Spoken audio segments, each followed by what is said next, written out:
The Dawn of Gaming here with... And Megan said... And we're here to talk about AwesomeCon. Woohoo! So AwesomeCon is basically the DC Comic-Con-ish. We went last year, it was a lot of fun.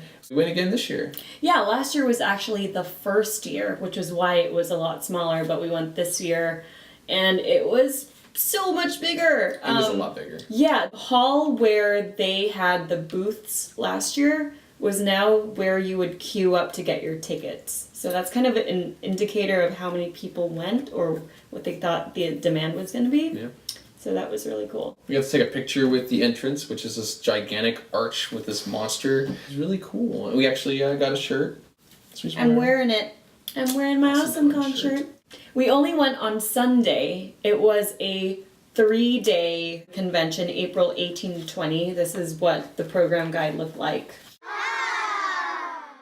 So we only went on Sunday, so I'm pretty sure we missed a lot, but we're going to share with you what we did and what we saw on Sunday, particularly in the expo hall. Expo hall was ginormous.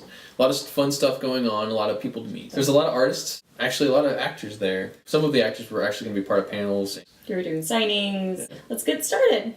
First of all, J.K. Woodward did a Doctor Who Star Trek Next Generation crossover in a comic book form, and I got this postcard. He actually signed it for me. He was really nice. He was like, hey, you want me to sign that? Yeah, I actually I was just buying it, and I mean, he was there. I got to talk to him for a little bit, and yeah, so he signed this for me. This is actually a really cool little piece of art. I'm not sure for those Star Trek / Doctor Who fans, or you can be either or, and it doesn't really matter because it's just the craziest crossover. I mean, the Borg and the Cybermen teaming up.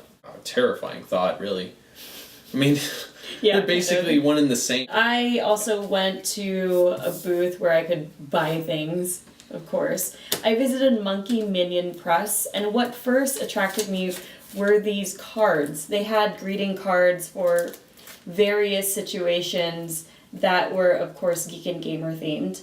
So I ended up buying a bunch of these kind of romantically themed greeting cards. This one says, "Be my number one." For all those that don't know, Star Trek Next Generation, that's what Patrick Stewart or Jean-Luc Picard would refer to his first officer. Yep. And this one says, "We belong together," with the two Wii controllers. This one says, "I choose you," like Pokemon. Shut up. And this one says, "Be my player too." I kind of just want to frame them, actually, and have them as a four, like a group of 4 on the wall.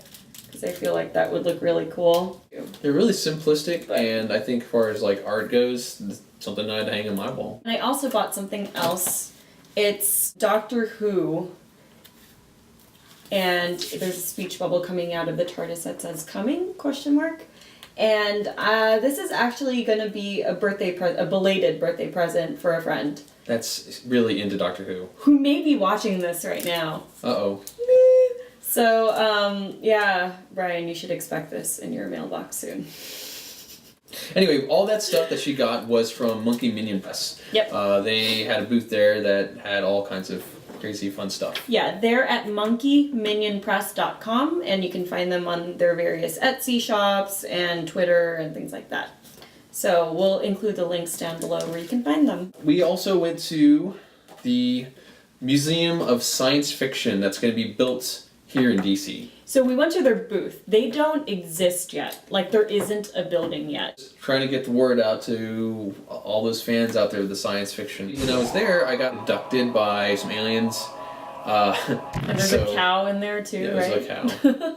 And then also they had the portal gun on display with a bunch of signatures and a photon probe, which is really cool stuff. Backing up, the day that we decided to go to AwesomeCon was Easter Sunday. I'm not a cosplayer, like I wasn't planning on dressing up or anything to go, but Dawn was like, "Hey, you have rabbit tights that had rabbits on the knees." We were walking around the expo hall and came across a booth that sold those tights with a whole bunch of other tights, and I got really, really excited. So I got 3. I have like a checkered kind of thing going on there, floral thing going on here, and then music notes, because I have a background in music. So I'm gonna rock these sometime next fall or winter. Fun stuff. Well, we were in the expo hall. We got to see a lot of different cosplays going on as well. We saw the Shredder, which is the version from the new Teenage Mutant Ninja Turtles movie coming up. But he looked pretty awesome. We also saw the family from Up. It was Mr. Fredricksen, the little boy character, and the bird. It was so cute. They were walking around. We saw a really cool R2-D2 that was being controlled by a guy. Life-size R2-D2 is made of aluminum. His cosplay, even though he wasn't actually in it, would be kind of funny. That was awesome. He was just like beeping around. So we saw Supergirl there. Me and my friend actually got to see Supergirl. She's really good. Also, one of the other people I saw there was the Daft Punk. There's two people cosplaying with the helmets on and everything. They're actually pretty good. I would have to say that the cosplaying at AwesomeCon is pretty solid. So there was a lot of actors there. There's like Kevin Sorbo, and there was Billy Piper. Yeah. From and Doctor Who. Sean Astin, and a bunch of other people. Yeah, really. there's like a whole, all of this are like celebrity media guests. People from Walking Dead, guy that did the voices for Peaky and the Brain. Yeah. And so yeah, there was a lot of fanfare there, really. A lot more than I thought there was going to be. A lot more than last year, for sure. Oh, for sure. Two of the coolest people we got to see was some of the original Power Rangers. David Yost, the Blue Ranger, and Walter Jones. We got a picture of them with us, and it was just so fun. I was so nervous. They were so cool. They were so cool, but I was so nervous, and I don't know why. Like, I wasn't expecting to get nervous because we weren't expecting to meet them. No. Actually, we knew they were going to be there, but we didn't go there with the intention of, like, meeting them. And then we did. Growing up, though, for me, I watched the Power Rangers all the time. The first season especially. That was, to me, the Power Rangers. Anything after that wasn't nearly as fun. And then Alpha goes, ay, ay, ay, ay, ay. He was there, too. Alpha? Yeah. You're lying. He was on the other side. You're lying. No, he was there. You're lying. No, he was there. No. Yeah. No. Who? There. Alpha, the Yes, robot. the robot. No. The guy that did the voice was there. Anyway, it was awesome to meet them. They were super cool. And if you ever get the chance to, worth it. Go Power Rangers! It's morphin' time! Yeah, when we took the picture, it was morphin' time. We all said it. Like, it was actually their idea. So, I'm not... It was their idea. Walter Jones is like, no one said it with me. And we're like, oh, wait, we're supposed to say it with you? I thought we weren't worthy. It's morphin' time! We held the thing. And Yeah, they had the things, and they had the helmets. oh, it made me so happy. Oh, man, it's so fun. So good. Dreams come true. Every day.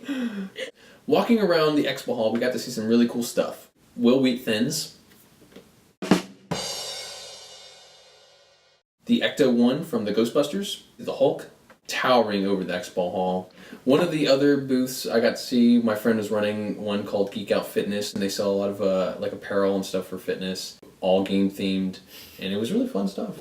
We got to meet the lead character designer of the Archer Season 1. His name is Sam Ellis, and I actually got to pick up some cool stuff from him. I got these playing cards, giant playing cards of Archer and Lana, and he actually signed them for me, so that was really cool. Check him out at rcscomic.com.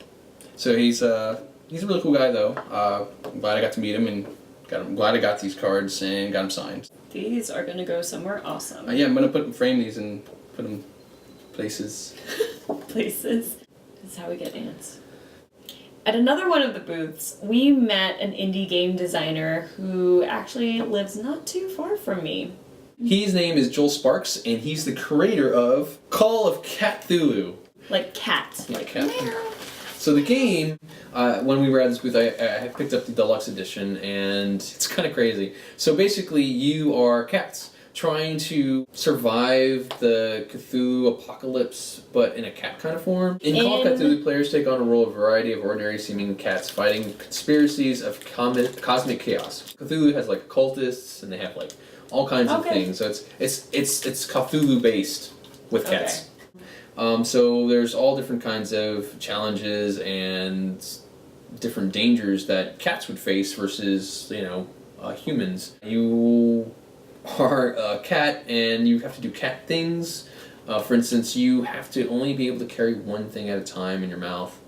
And when you are carrying it in your mouth, you can't really talk because you're a cat and you have stuff in your mouth. So trying to talk to other cats, you're mumbling a lot, and you should actually have something in your mouth, apparently. Yeah, like in real life, if you're carrying something as a cat, as your character in the game, you have to be carrying a pencil in your own mouth while you're carrying. So because, as Joel said, cats don't like to carry things for too long. He also really wanted to do something that was rules light. He actually signed this for me, and he addressed it to me at the DonOfGaming. I also picked up some really cool cat dice. Yeah. They're happy cats or sad cats. Yeah, I mean, that's the simple rules. You roll the dice, and if it's a happy cat, you succeed. If it's a sad cat, you don't succeed. But it's also a normal 6-sided die, which actually has the numbers on them as well. So we also bought these little cat figurines. And they're going to represent your character and relationship to other cats. Because if you can't see another cat, you can't talk to them because that's the way the game works. Yeah. And so it's really cool. I can't wait to try it out. We're like super looking forward to playing this because I want to be a cat. It's the kind of game that you can just have fun with and not really try to take it too seriously. And that's one of the great things about the game. So before we left, we checked out the 2 gaming rooms that were available. One of them was the PC video game room. People were playing Just Dance. They were playing Halo, Smash Brothers, both on the N64 and the GameCube. They were also playing all kinds of just games, really, just random stuff. A lot of fun stuff. But where we spent a lot of our time was the tabletop room. So much fun.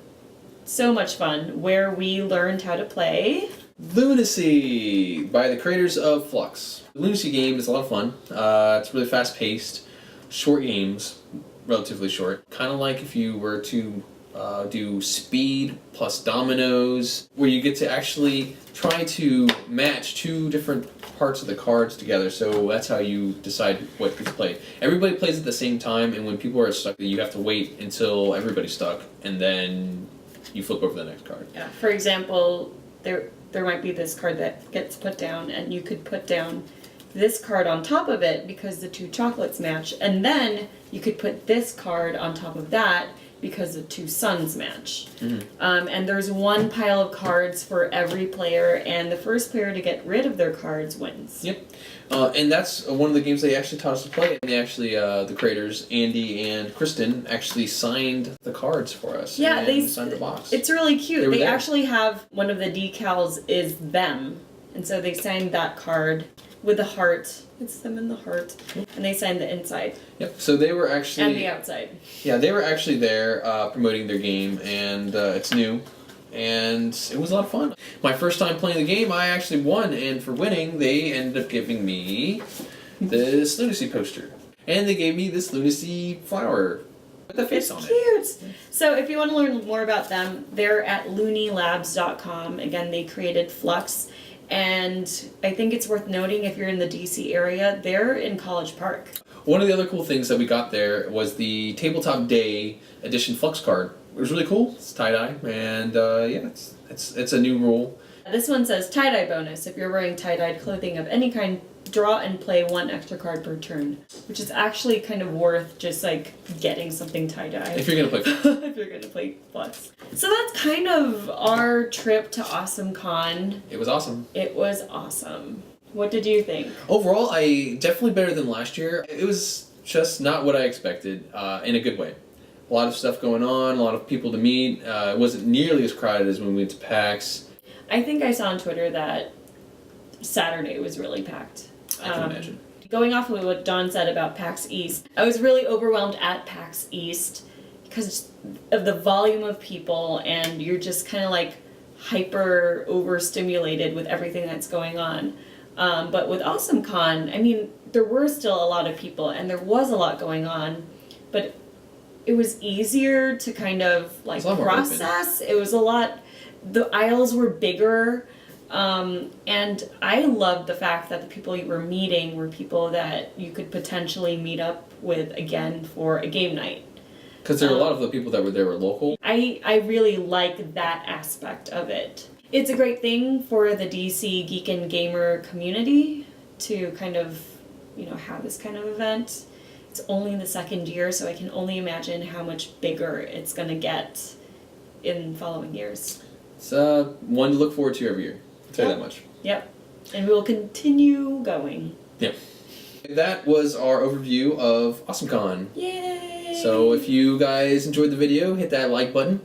Go ahead and comment below and tell us what you thought of AwesomeCon if you went, and if you are going to go back next year. Yeah. If you like my videos, go ahead and subscribe to my channel at Yeah. DonOfGaming. So I guess I'll catch you on the flip side. See ya. Thanks for watching.